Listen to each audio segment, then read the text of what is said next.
अब 97 नंबर साखी को शुभारंभ हम करते हैं। बिरह भुअंगम तन डसो मंत्र न माने कोय, राम वियोगी ना जिए जिए तो बाउर होय। बाउर कहते हैं पागल हो जाना, बाउला हो जाना, शिर्री हो जाना, दिमाग खराब हो जाना, माइंड का गर्म हो जाना। अब बिरह मतलब वियोगी, भुअंगम माने होता है सर्प, सांप। तन डसो शरीर में डस लेना, डस माने काट लेना।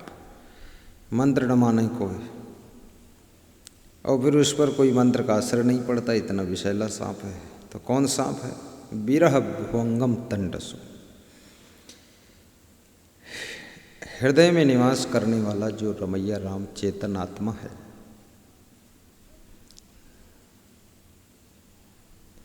ये चेतन आत्मा अपने शिव स्वरूप को भूल करके अपने से पृथक कपोल कल्पना करके अलग कहीं राम है, अलग कहीं भगवान है, अलग कहीं ईश्वर है, ऐसी मान्यता बनाकर और उस कल्पित भगवान के विरह वियोग में ये दुखी होता है। उसी विरह वियोग रूपी सर्प के द्वारा ये डसा जाता है। तो जैसी हालत विरहियों की होती है वही हालत इसकी होती है। समझो इसको विरह वियोग के सांप ने डस लिया है। तो ऐसे लोग सद्गुरु के किसी मंत्र को नहीं मानते हैं, अर्थात उनके सत्य उपदेश को, सच्चे ज्ञान को सुनते नहीं, मानते नहीं और अपनी अज्ञानता में भटकते रहते हैं। तो साहेब कहते हैं ऐसे लोग बावले बने हुए हैं, पागल बने हुए हैं, उनको कौन समझाए। कबीर साहब भी पागल कहते हैं, राम वियोगी न जिए। और ऐसे लोग राम के वियोग में विवेक को जागृत करके जीवन नहीं जीते हैं, इनका विवेक सोया रहता है और ये दुखी रहते हैं। राम वियोगी विकल तन इन्हें दुख वो मति कोय, छुअत ही मरी जाएंगे ताला बेली होए। छुअत माने स्पर्श करते ही, कुछ अर्थात लाक्षणिक अर्थ है, उनको कुछ भी कहोगे जो कल्पित राम को मान करके और उसके वियोग में दुखी हैं, उसकी खोज कर रहे हैं, उनको कुछ भी अगर कहोगे राम भगवान के बारे में और उनको बताओगे कि बाहर राम नहीं है, आपके अंदर ही आत्मा रूपी राम है, तो इस बात से वो दुखी हो जाएंगे, व्यथित हो जाएंगे, रोने लग जाएंगे और बहुत ज़्यादा परेशान हो जाएंगे। इसलिए साहब कहते हैं इनको दुखी मत करो, इन्हें दुखो मत को मत माने कोई लोग भी इनको दुखी मत करो, मत माने ना, और करो माने करना, दुखी मत करना। इनको पड़े रहने तो, छुअत ही मर जाएंगे। इनको कुछ कहोगे तुरंत ही मर जाएंगे, यानी विह्वल हो जाएंगे, परेशान हो जाएंगे, ताला बेली होए। ताला बेली का मतलब होता है तिलमिला जाना, तिलमिला जाएंगे, गुस्सा भी इनको आ जाएगी। इसलिए कुछ कहना ठीक नहीं है। जो मानते हैं मानने दो, कभी सौभाग्य से विवेक जागृत होगा तो ठीक है, नहीं जागृत होगा तो उसी में उलझे रहेंगे। राम वियोगी विकल तन इन दुख वो मति कोय, छुअत ही मरी जाएंगे ताला बेली होय। बिरह भुअंगम पैठ के, बिरह भुअंगम पैठ के, बिरह भुअंगम पैठ के कीन करे जे घाव, साधु अंग न मोरी हैं ज्यों भावै त्यों खाओ। भुअंगम कहते हैं सांप को, और पैठ के मतलब घुस करके। बिरह भुअंगम पैठ के कीन करे जे घाव। कल्पित भगवान के विरह का सांप इनके कलेजे में घुस करके बैठा है और काट लिया है और घाव कर दिया है काट करके। अर्थात वो अंदर तक वो भावना घुस गई है कि भगवान बाहर कहीं मिलेगा। साधु अंग न मोरी हैं, अर्थात बिरही साधुजन अपना अंग नहीं मोड़ते, बिरह सर्प जैसा चाहे खा ले, ज्यों भावे त्यों खाओ। अर्थात जैसे सांप काटने आ रहा हो तो आदमी के टांग में काटने जा रहा है, यदि वो देख रहा है तो टांग फट से मोड़ लेता है। हाथ में काटने लग जा रहा तो हाथ ऐसे हटा लेता है। लेकिन साहेब कहते हैं ये ऐसे कल्पित भगवान को मान करके उसके विरह वियोग के सांप से डसे गए हैं साधु संत भगत लोग कि ये उससे अपने अंग को भी मोड़ते नहीं हैं कि और डस लो अच्छा है, और उसी विरह व्यथा में पूरी जिंदगी इनकी दुख में निकल जाती है।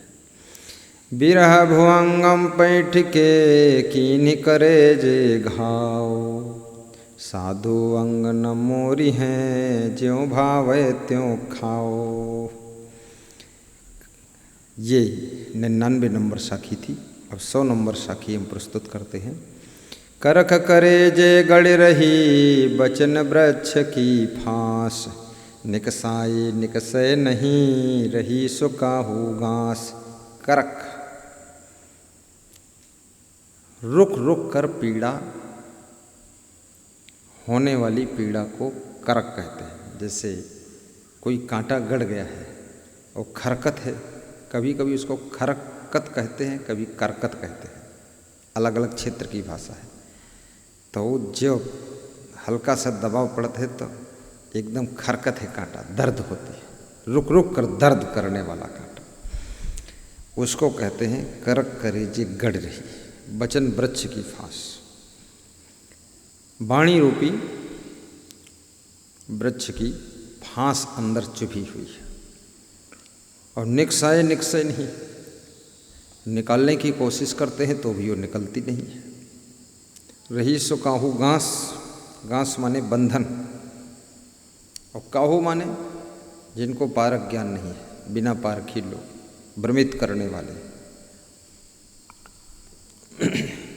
तो फांस माने बंधन होता है, और घास माने गांसी, गांसी यानी गड़ासी, गड़ासी यानी तीर बाण का, उसको तीर भी कहते हैं, तीर का फल जो नोक होता है, अर्थात कल्पित वाणी।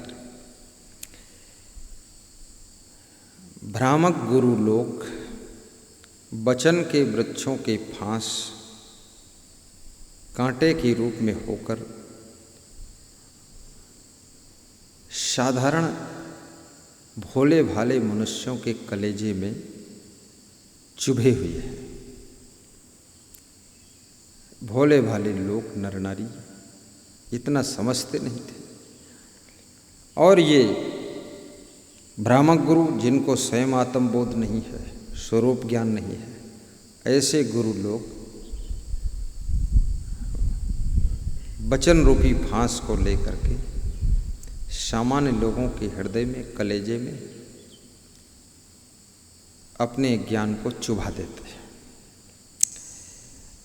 अब जब कोई विवेकी संत महात्मा मिलते हैं तो विवेकियों के द्वारा उस भ्रम कपोल कल्पना के चुभे हुए तीर को निकालने की कोशिश की जाती है, लेकिन वो निकलता तीर नहीं, क्योंकि जिसके चुभा हुआ है कपोल कल्पना का तीर, वो निकालने भी नहीं देता है, उल्टे तरक करता है।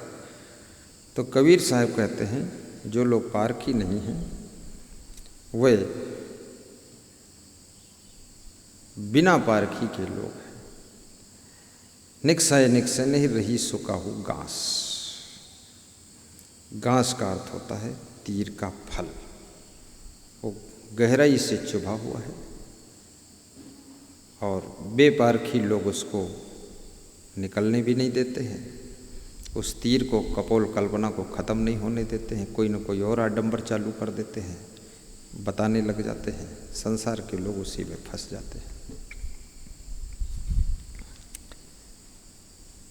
काला सर्प शरीर में खाइन सब जग झारी, बिरले ते जन बाची हैं जो राम ही भजे विचार। 101 नंबर है साखी। काला सर्प अर्थात अहंकार रूपी सांप, कल्पना का सांप, काम वासना का सांप, कामना का सांप। काला सर्प शरीर में खाइन सब जग झारी। झार माने संपूर्ण, समस्त संसार को काले सर्प ने समस्त जगत के नर नारियों के शरीर को डस लिया है, खा लिया है। अर्थात कहने का तात्पर्य है सारा संसार अज्ञानता के कारण कलह, कल्पना, कामना और अहंकार में डूबा हुआ है, फंसा हुआ है। बिरले ते जन बाची हैं।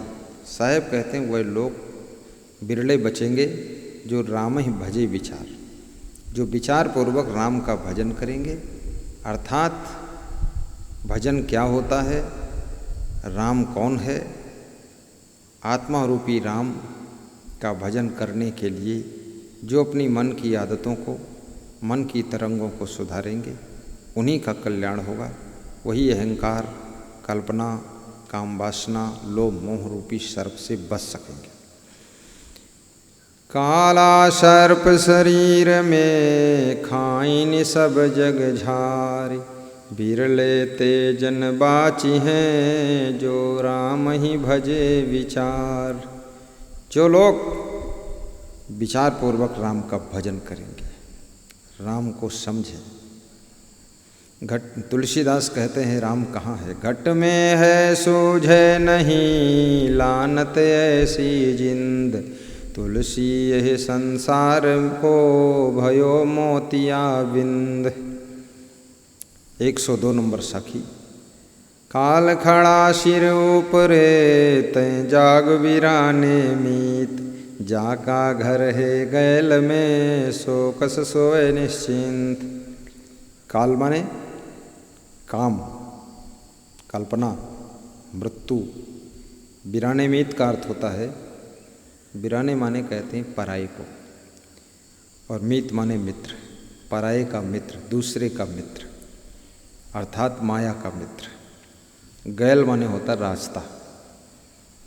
जाका घर है गैल में, जिसका घर रास्ते में है सो कैसे निश्चिंत सो सकता है। सो कस सोए, निस्सोए माने सोना, नींद लेना। क्योंकि उस रास्ते में कोई भैंस निकल रही है, कोई आदमी निकल रहा है, कोई गाड़ी निकल रही, कोई ट्रैक्टर निकल रहा है, डिस्टर्ब कर रहा है, कोई कहता खाट हटाओ, तो निश्चिंत सो नहीं सकता। रास्ते में जिसका घर है तो उसके घर के पास में बहुत बड़ा व्यवधान डिस्टर्ब होता रहता है। ऐसे ही साहेब कहते हैं काल खड़ा सिर ऊपरे, हे मनुष्य तेरे सिर के ऊपर काम और कल्पना का और मृत्यु रूपी काल खड़ा हुआ है। अर्थात मृत्यु तेरे सिर पर मंडरा रही है। तय जाग वीराने मीत।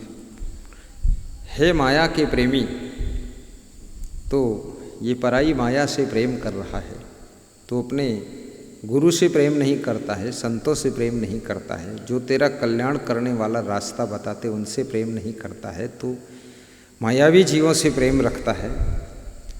इनका प्रेम छोड़ और सावधान हो जा, इनके मोह को त्याग कर, तब तेरे को सुख शांति मिलेगी, तेरा कल्याण होगा।